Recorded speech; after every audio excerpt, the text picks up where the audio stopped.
Hello, and welcome to the third edition of the Scottish Liberty Podcast. It's Thursday the 16th of June 2016. I'm Antony Sammeroff, and here's Tom Laird. On the show today, we're going to be discussing the terrible incident that happened in Orlando, Florida just recently. As we know, a lone gunman went into a nightclub and killed almost 50 people, and there's a lot more injured. And it's all over the news. And first, they started off briefly blaming Islam, and then they went on to blaming homophobia, and finally, according to a newspaper in New York, there's a newspaper in New York called the Daily News. It's called New York's hometown newspaper, and it's got a huge front page. And on it, there's an AR-15 assault rifle looking menacing.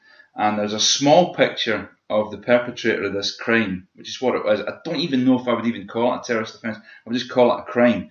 And it says, 50 dead in Orlando club massacre. Thanks, NRA. Because of your continued opposition to an assault rifle ban, terrorists like this lunatic can legally buy a killing machine and perpetrate the worst mass shooting in US history. So it wasn't Islam, it's not even homophobia, it's not even the perpetrator. It's not even the perpetrator, it's all down to the NRA. What do you think of that, Antony? Well, first of all, I'd like to ask you, why is it wrong? Why isn't the NRA responsible? Because isn't it true that if they'd got an assault rifle ban, that this chap wouldn't have been able to get a hand on an assault rifle? Well, it's odd because the guys in Paris who carried out the shooting at the Eagles of Death Metal concert, right, they managed to get a hold of AK-47s. And there's gun control in France, there's gun control in most of Europe, yet they managed to get them. And as we all know, drugs in this country are illegal. What's the result of that? I mean, you can't get drugs for love nor money, can you? Really You just cannot get drugs. It's absolutely impossible. Well, we know that's a nonsense. It's prolific. In fact, drugs have never been so cheap compared to other products than they are right now, even with the severe restrictions that there are on them. Can I just say, Daily News, you suck. It seems to be that their problem is that the guy got it legally. So in other words, if he bought it illegally, then that's not so bad. But he bought this thing legally. Now, there's all sorts of implications, and there's a whole other chat that you could have about, okay, should he have been able to buy these guns? And Hillary Clinton said, if you're on a terrorist list, you shouldn't be able to buy guns. It would seem, fairly sensible. But then he had passed background checks. Yeah, he did. But here's the thing. It would seem kind of obvious, but wouldn't somebody, let's say in the 50s, wouldn't somebody like Martin Luther King be unable to buy a gun because he would be regarded as a threat to the establishment? And then he couldn't defend He couldn't defend himself against either attackers or even the state who were out to curb his speech and curb the things that he was saying. So I think there's a danger that we go, okay, who's a terrorist and who's not? Who do we decide who is a real threat? I mean, this guy was this guy was a lone gunman, right? Or a lone, what they call a lone wolf attacker, just the same way that Anders Breivik was a lone wolf. Now, I can remember when I was in the right wing, there was a guy called Tom Metzger. Tom Metzger's known in America as the father of the skinhead movement. If you've ever seen the movie American History X, the Stacy Keach character was based on Tom Metzger. Tom Metzger practically come up with the lone wolf strategy, and the reason for the lone wolf strategy is you can't be infiltrated. The smaller your cell is, the less chance you have of being infiltrated. And the smallest cell that I can think of, or anybody else can think of, is a cell of one. And Tom Metzger was just hatch your plan and do what you're going to do. Don't tell anybody. Just get yourself a hold of a gun and do some damage. And we know what one dedicated, if not evil individual can do when you see what the likes of Breivik done and what this guy done in Orlando. And there's no way you're going to convince me that... let's look at the assault rifle ban anyway. it's actually problematic deciding what is and what is not an assault rifle. The only difference between an AR-15 assault rifle and a rifle with the exact same capability and not being an assault rifle is just aesthetics. A rifle that's not an assault rifle, for example, may have a wooden furniture. It doesn't have a fire suppressor. It doesn't have a folding stock. It doesn't look like a military weapon, but it's just as capable. In fact, it's exactly the same. It's got the same rate of fire. It's just as lethal. So the ban on assault weapons per se would not prevent this kind of thing from happening. Now, supposing they do ban them, America is absolutely full of guns. It's not as easy to disarm America as it was to disarm Great Britain. A lot of people aren't going to hand over their guns. A lot of people have already sold their guns. A lot of guns are already in the black market. Now, we are at the stage where we have the technology to electronically tag every single gun that's ever sold and have a database. Maybe we should be doing that. I'm sure there's some people that would say absolutely not, that's completely illiberal. But as long as it's a contract between the buyer and the seller, then there's nothing wrong with that. We can trace who sold the gun to the terrorist. But the fact is, the guns aren't going to disappear. There's so many of them. And the obvious argument, which has been brought up time and time again, is people who are law-abiding will be disarmed. Yeah. But people who are not law-abiding don't really care if guns are illegal or not. You can make them illegal, but the thing is, even people who want to make them illegal aren't anti-gun. Yeah. Because you need guns to take away the guns. That's the government needs to enforce that law at gunpoint, and you might be okay with who the government is today, but you never know what that government's going to be in 10 years from now, 20 years from now, 30 years from now, and so forth. And you cannot rely on law enforcement to protect you, because at best they can respond after the fact, after you've been robbed. Well, when seconds count, the police are minutes away. Yes. At best. So the solution, in my view, is not to ban guns. The solution is to educate and get people to start actually taking the responsibility as a gun owner seriously. People should be encouraged to learn how to use firearms responsibly. And then even if there's some idiots on your street who are being irresponsible with the guns, you call the cops, or B, you go over there and as a responsible gun owner, you show them how to use it properly. Yeah, if you don't get shot in the process. Yeah. I don't think actually there are plenty of people calling for a ban on guns, but what the press here are saying, I know that even the Times of all newspapers, the Times here in the UK have, in their editorial, said, maybe it's time for America to look at these their Second Amendment laws again. I don't think it is time for the Americans. If you read the Second Amendment in the law, what it says is the right of the people to bear arms shall not be infringed. I'm not a school teacher, but to me that says it's not even up for debate. It's an inherent right of somebody to be able to defend themselves, and if that involves guns. The founding fathers who put that amendment in there didn't do it so that, John Smith could go out and shoot a turkey on a Sunday for his dinner. They had just thrown off a tyrannical government. And what they wanted to make sure is that the people could never be screwed over by a tyrannical government again, or at least a tyrannical government as they saw it. They could never be done. They could never do that again. Now, here in the UK, if you look at something like the clearances, okay, the Highland clearances, part of the reason that was enabled, right? Not the reason that it happened, but it was enabled. The reason they were able to herd people onto ships like cattle and send them to a country that they didn't even know where they were going is because the people lacked the arms to defend themselves from the predations of their landlords with the assistance of the government.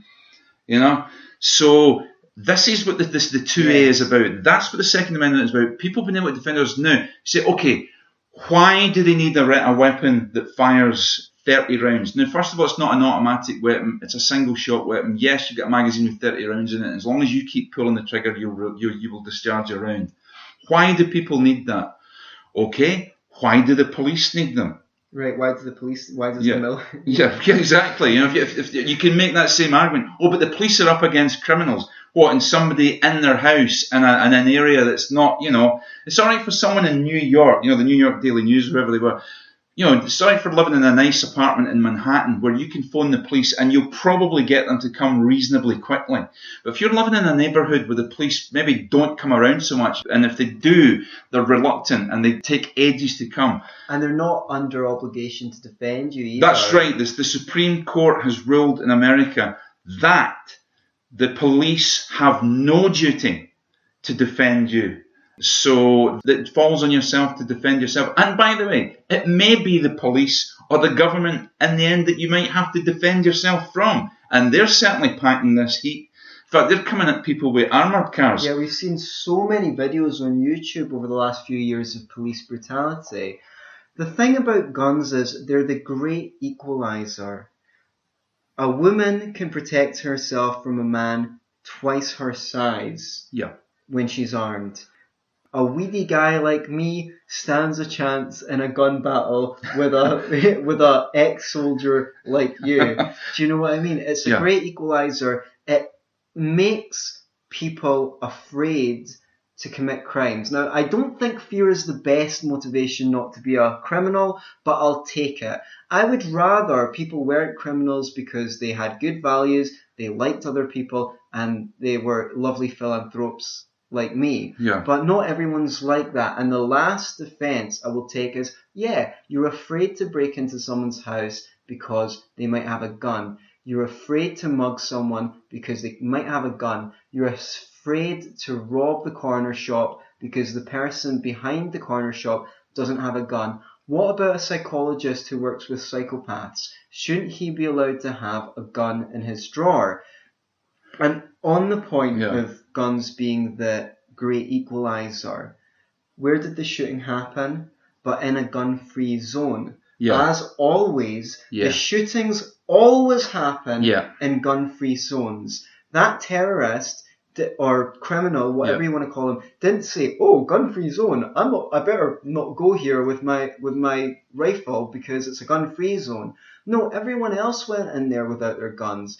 If there had been a couple of armed guards or a couple of civilians that had guns on them, they would have just shot the terrorist before he done so much damage. Before he did so much damage. One of the band members of the Eagles of Death Metal actually said that. He said, if we'd have been packing heat, I'm paraphrasing here, but if we'd have been packing heat, at least we might have been able to take this guy out reasonably quickly before he'd done so much damage. Look at Dunblane.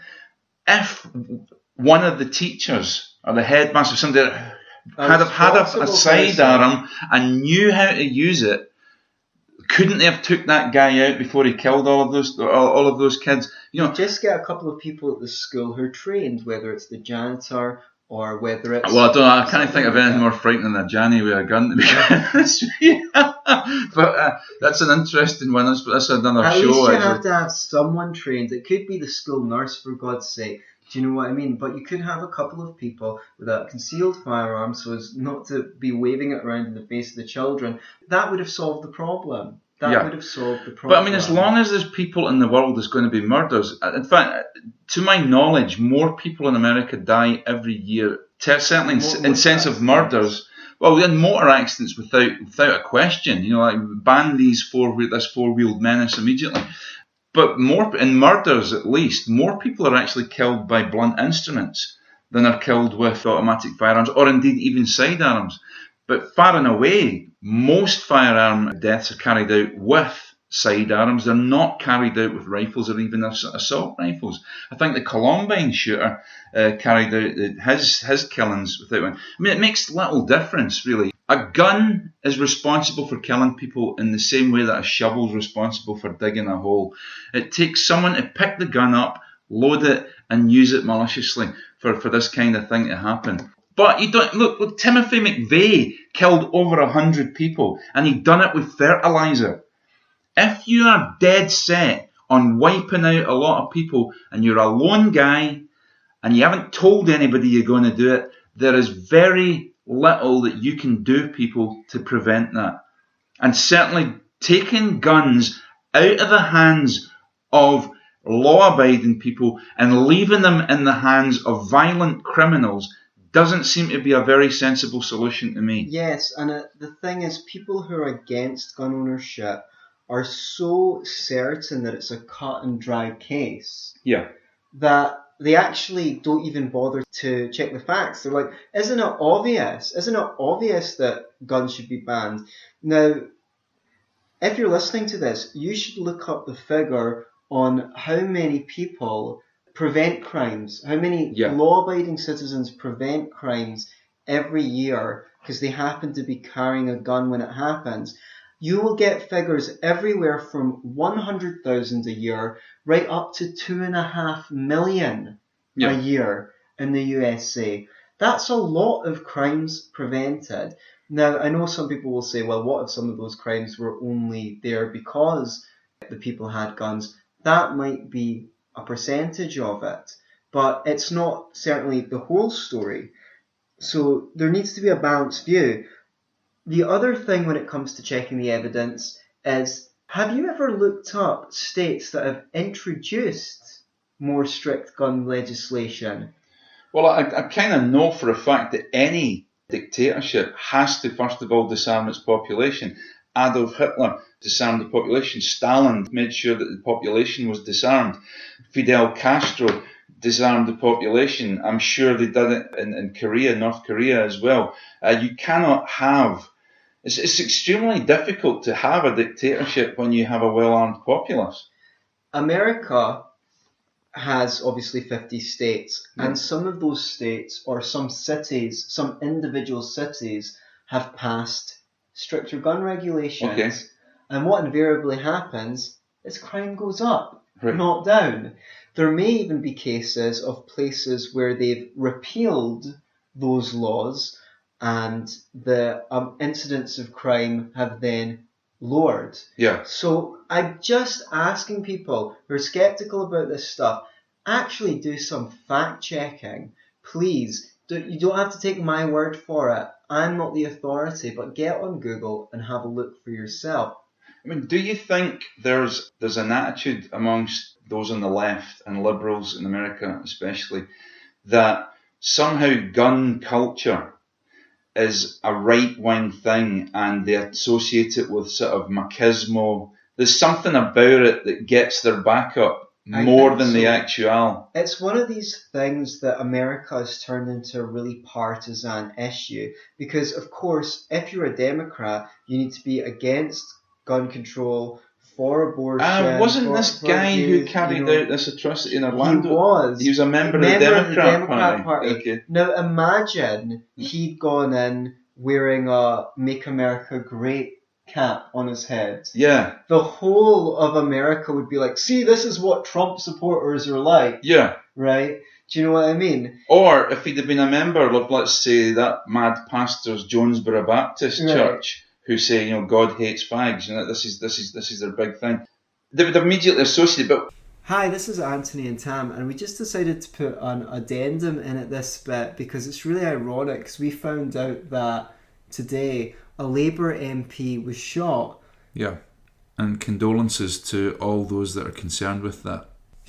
She was shot by a guy who claimed to be from the Britain First movement.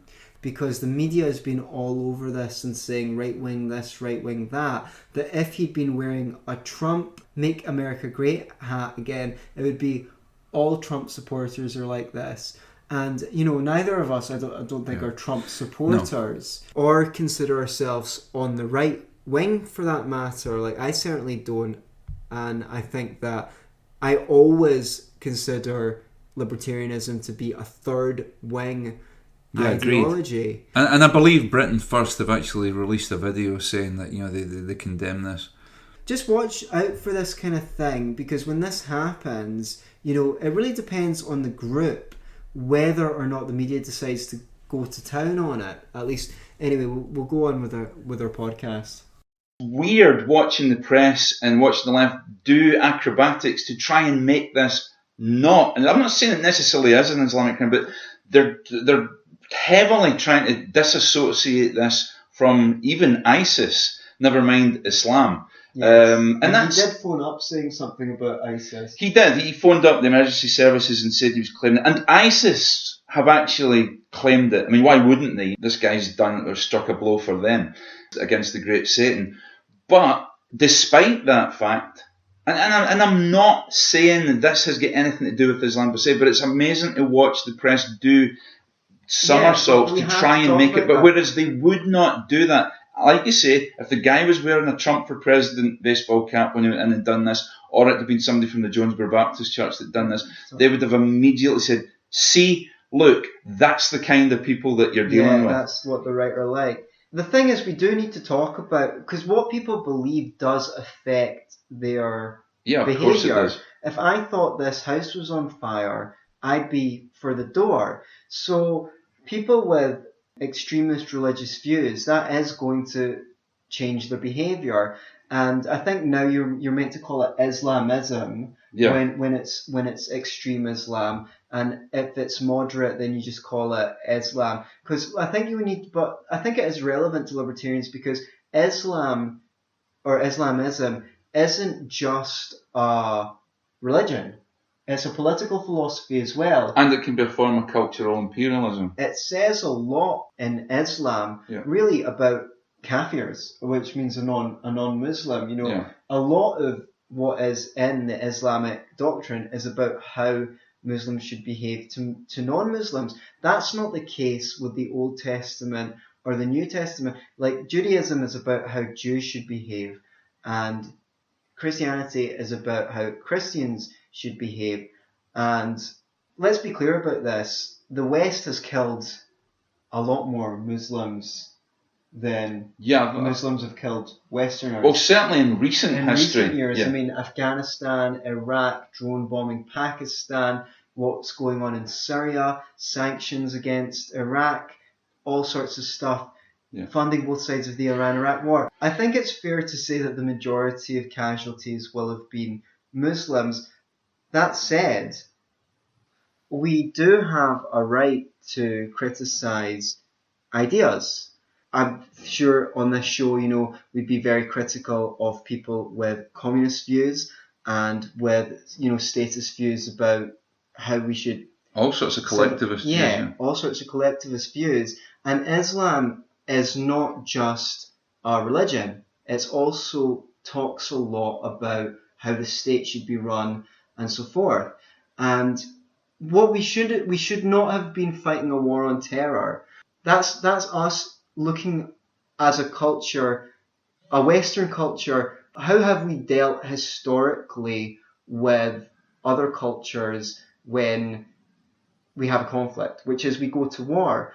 Our country should not be interfering in these countries in ways that are likely to exacerbate radicalization, as we have been doing. We're dealing with a different culture, and the first port of call is to actually educate people so that they know what Islam is, so that they know what Islamism is, and they know what the difference is. Mm-hmm. And then they're well equipped to even argue against it, especially politically. So what we should have been doing is fighting an information war first and foremost, so that we know the culture that we're dealing with. Instead, we've been guilty of all sorts of policies that have made the problem worse, not better. That is, if you actually believe that. Are you trying to tell me that government came out with policies that made things worse, not better? I find that extremely easy to believe. So anyway, that's kind of my last word on this topic. Well, there's another sort of disturbing aspect to all this as well. I mean, what I heard, I don't know if you know Owen Jones. Owen Jones is the guy he's the Guardian, he's a lefty guy, he looks about 12 years old. He wrote a book called Chavs, The Demonisation of the Working Classes. Not without merit, I have to say, in some of the things he says, even if he is a lefty. But he actually said to someone in the press recently, you don't understand this because you're not gay, right?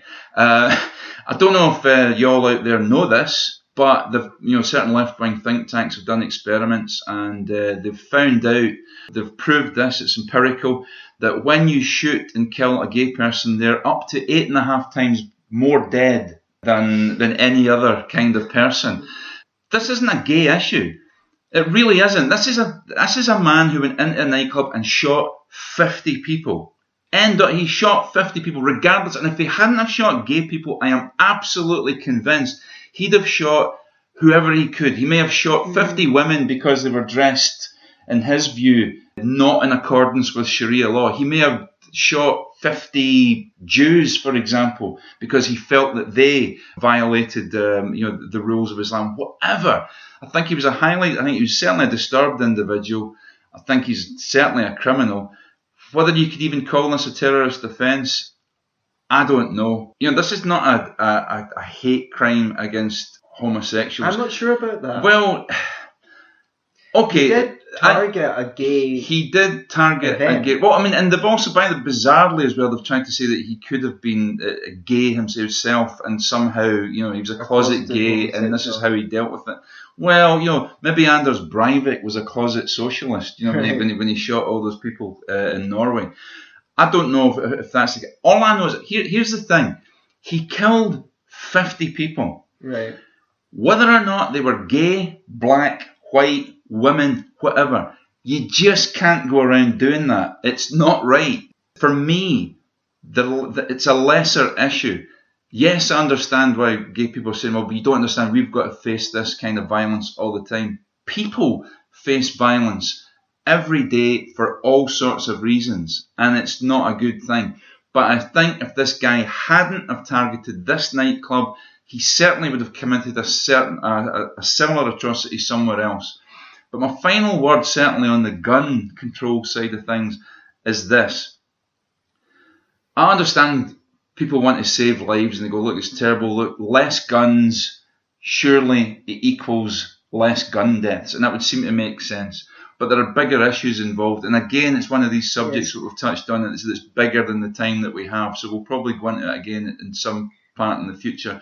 But my final word, and it could sound callous in the circumstances, but again, it's an issue of principle and an issue of liberty. You could prove to me flat out that more people will die as a result of the right to bear arms. And I would say, you still, even with that, you still have the right to bear arms. It's more, the freedom is more important than my life, your life, anybody's life. Freedom is more important than that.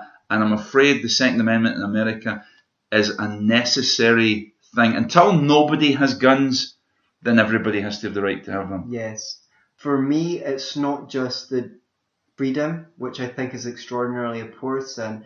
It's the self-responsibility that comes with that freedom. And when you give up your guns, the state again has to be your nanny. The state again is suddenly responsible. It will be your protector, and it will exact a price for that. And it will exact a price for that. So I identify with what you're saying, and I would add to that people need to take responsibility for themselves. I've never owned a gun. I don't live in a country where guns are legal.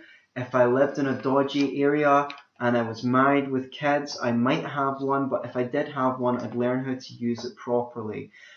And I just want to mention that America is an outlier in that, Switzerland and Canada have far more guns per head than America does.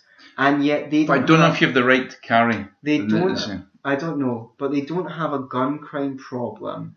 And I think that's really important to identify, because America is a complete outlier on all the data. So it's a cultural thing.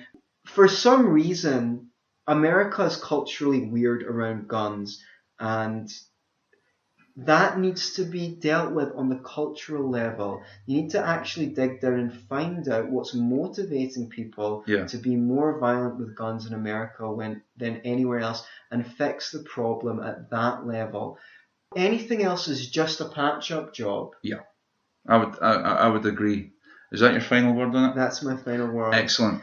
Okay, loose women. Okay, from loose cannons to loose women. That's good. Yeah, so that's pretty good actually. Not bad. Not in general. The TV program. I don't know if you've watched it. You've got No, but I did Okay. meet one of the presenters on holiday. Really? Yeah. Oh yeah, you were telling me about that before. I was in Portugal. Do you know which one it was? Victoria. Nice girl. Victoria Sponge. I don't really know anything about Loose Women. I've never really watched it, but she was a nice person. Okay, I try not to watch it. It's like when it's like Radio 4's Women's Hour, I can't get to the radio quick enough. I've almost injured myself at times. The only programme quicker than that, I try to get to the radio to turn it off to the Archers. But anyway, get 4 women on a panel and they talk about womany things, whatever they happen to might be. And the other day, the proceedings were rudely and abruptly brought to a halt by Fathers for Justice. It's those men again. Right. Remember the guy who climbed up onto Buckingham Palace, I think it was, dressed as Batman to highlight his plight. Now, first of all, I want to say these guys are not without an argument. They've got a valid point and they should make it.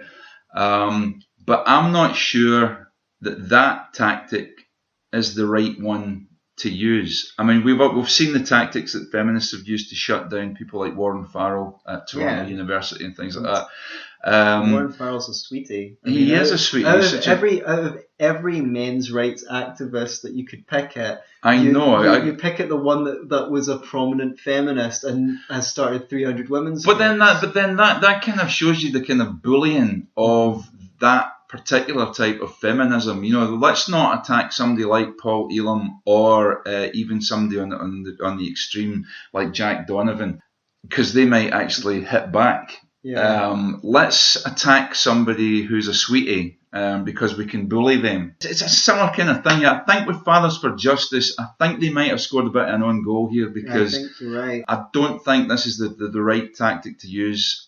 By all means, protest. They could have protested outside.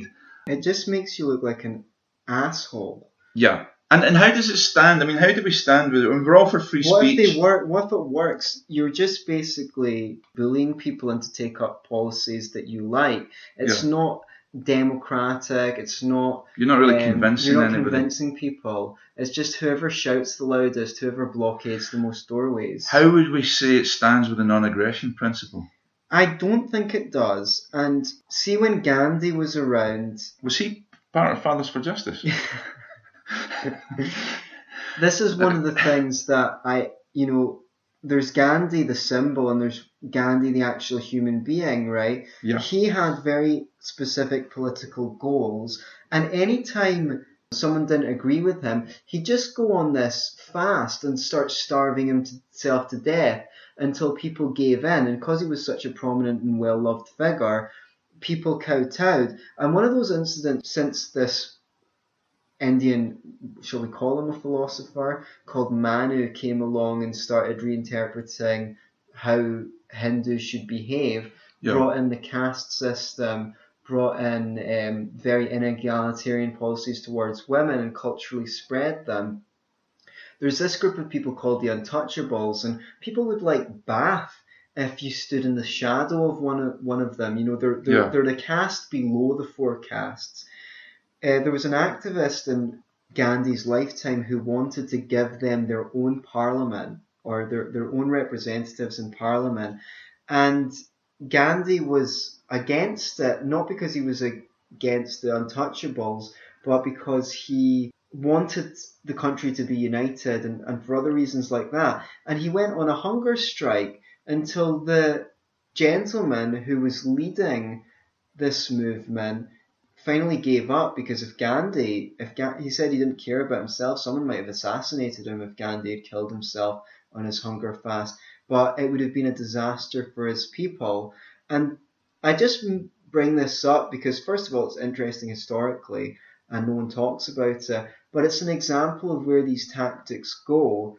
You don't want to use bullying policies to get your views across. Ghandi was being no better than a dictator. Yeah.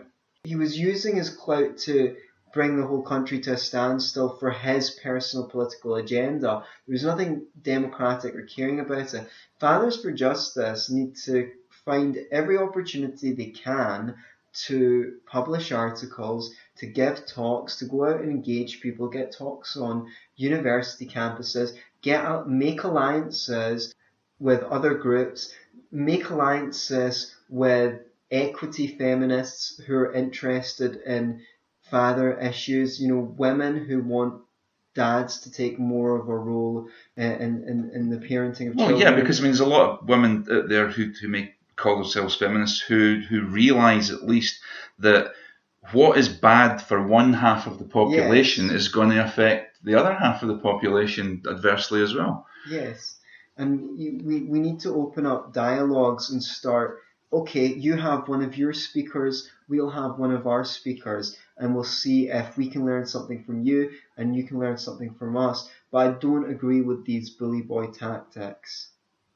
Is that your last word on that? That's my last word. That's pretty much my last word on it. I mean, I've got a lot of sympathy with the stance of Fathers for Justice. I don't really have a problem with them dressing up as Batman and hanging from a building or whatever, but I think the invasion of the Loose Women's studio is a step too far, and I kind of condemn it just in the non-aggression principle in of itself. So I think that's all we've got for this show. Thank you for tuning in. Yep, thanks once again for listening in. Tell everybody about it. If you've got any comments, please let us know, even if they're please shut the hell up.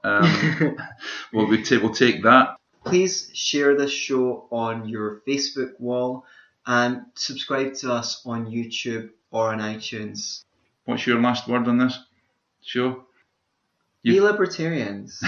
Yeah, don't be a lefty, don't be a righty, be libertarian. There you go, nailed it.